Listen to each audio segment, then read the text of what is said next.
Hello, welcome to another installment of a 3-minute tip with Pastor Dean as we talk about our life groups. And as we've talked about in the last few sessions, there's the teaching component of a life group, there's the outreach component of a life group, and then there's the caring portion of the life group.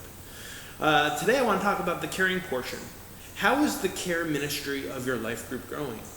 As I've talked to different life groups, there are several life groups that have the care portion nailed down.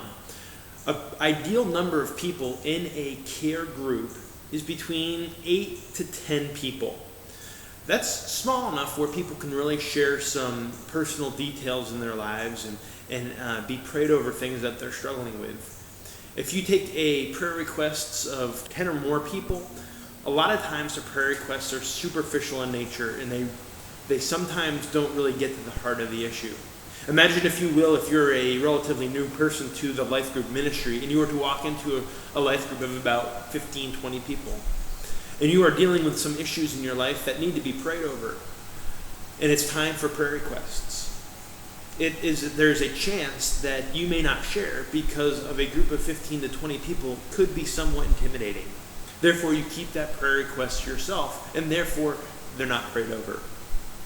They've done research and they've found that the ideal number of people in a care group is between 10 to 12 people.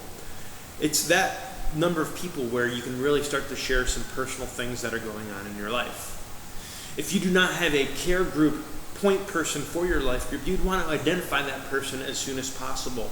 You can do that by taking a spiritual gift test or by seeing if a person in your group has that inclination to follow up with people in your class. If you have a large class, it would be ideal to break up into different care groups. So you have care group associate leaders, if you will, where you have a person who oversees the care ministry of your life group, and then if it's large enough, you break up into care group associates that oversee 8 to 10 people. In each care group, it's important to have different groups of people involved in each life group. The first group would be maybe a touch group. Folks that come 0 to 10 Sundays out of the year. You'd have one or two people in that care group. Then you have your consistent people who come between 10 to 30 times throughout the year. You'd want 2 or 3 individuals involved in that care group. And then you have your core members of 30 or more times they come on a Sunday. You'd want 2 or 3 people involved in that care group. So every care group has different from the touch group, from the consistent group to the core group. Therefore, you have a diversity of people in that life group.